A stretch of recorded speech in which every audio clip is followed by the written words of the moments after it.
Бүгін президент Сооронбай Жээнбековдун Германияга расмий визитин алкагында өлкө башчы жана Германия Федералдык Республикасынын президенти Франк-Вальтер Штайнмайердин расмий жолугушуу аземи өттү.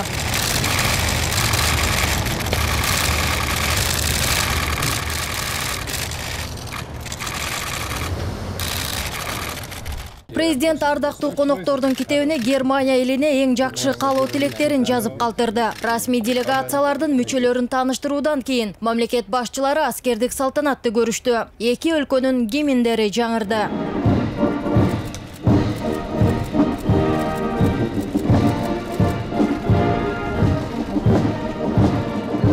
Ал эми бизнес форумда президент Сооронбай Жээнбеков кооперативтерди өнүктүрүү боюнча Германиянын тажрыйбасы Кыргызстан үчүн пайдалуу жана расмий визитин алкагында ар түрдүү иш-чараларды аткаруу маселесине токтолду. Президент Сооронбай Жээнбеков айыл чарба секторунда кооперативтерди өнүктүрүү боюнча кызматташуу маселесине өзгөчө көңүл бурду. Ошондой эле Германия өлкөсүнүн ар тараптуу өнүгүү жолундагы мамлекет экендигин белгиледи.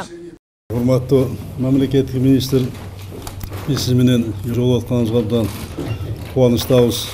Кеше биз Мюнхенге келип түшкөндөн баштап эле абдан жакшы, жылуу бизди тосуп алышты.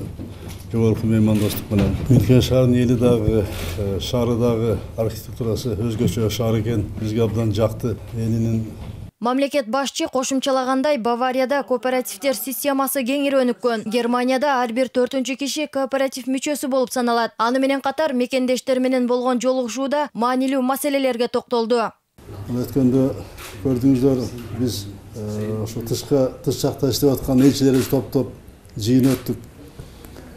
Ардактуу комуштарды чыгарып келип жыйын өттүк.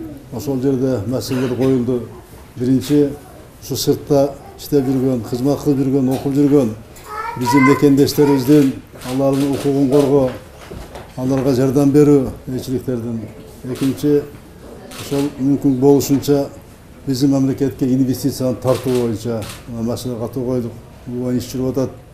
Өлкө башчы белгилегендей, бул системанын германиялык тажрыйбасы Кыргызстанга 1999-жылдары киргизилген. Парламент депутаттары жана ата мекендик фермерлер менен биргеликте Германияга келип, кооперативдер кыймылын изилдеген. Мындай багыттагы аракеттер дагы уланарын кошумчалады. Айтынук Султанова, Денис Курганов, 5 канал.